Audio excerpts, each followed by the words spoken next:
India கூட்டணியின் பிதாமகனாக கருதப்படும் Nitish Kumar India கூட்டணியிலிருந்து விலகி பாஜக கூட்டணியில் சேர்ந்துள்ளார். அங்கே பீகாரில் பாஜக ஆதரவுடன் ஆட்சியும் அமைத்துள்ளார்.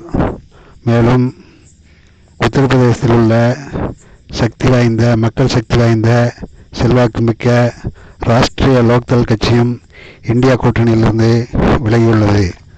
கருத்து கணிப்புக்கு பின்னால் இன்னும் சில கட்சிகள் இந்தியா கூட்டணியிலிருந்து விலகலாம் என்று சொல்லப்படுகிறது. ஏற்கனவே இந்தியா கூட்டணியில் இருந்த மம்தா பானர்ஜி, கெஜ்ரிவால் ஆகிய இருவரும் தனித்து போட்டியிடப் போகிறோம் என்று கூறிவிட்ட நிலையில் தள்ளாடும் இந்தியா கூட்டணிக்கு இது மேலும் சிக்கலை ஏற்படுத்தியுள்ளது. இந்தியா கூட்டணி தேர்தல் வரை தாக்குப்பிடிக்குமா என்ற கேள்வியும் எழுந்துள்ளது. இந்தியா கூட்டணியின் பிதாமகனாக கருதப்படும் நிதிஷ்குமார் இந்தியா கூட்டணியிலிருந்து விலகி பாஜக அணியில் சேர்ந்துள்ளார். பீகாரில் ஆட்சியும் அமைத்துள்ளார் பாஜக ஆதரவுடன்.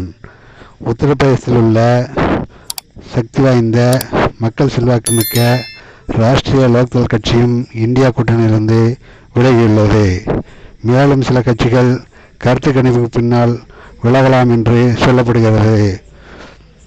ஏற்கனவே கூட்டணியில் இருந்த மம்தா பானர்ஜி, கெஜ்ரிவால் ஆகிய இருவரும் இந்தியா கூட்டணியில் இருந்து தனித்து போட்டியிடுவோம், இந்தியா கூட்டணியில் நாங்கள் சேர மாட்டோம் என்று கூறிவிட்ட நிலையில் தள்ளாடும் இந்தியா கூட்டணிக்கு இது மேலும் சிக்கலை ஏற்படுத்தியுள்ளது என்பது குறிப்பிடத்தக்கது.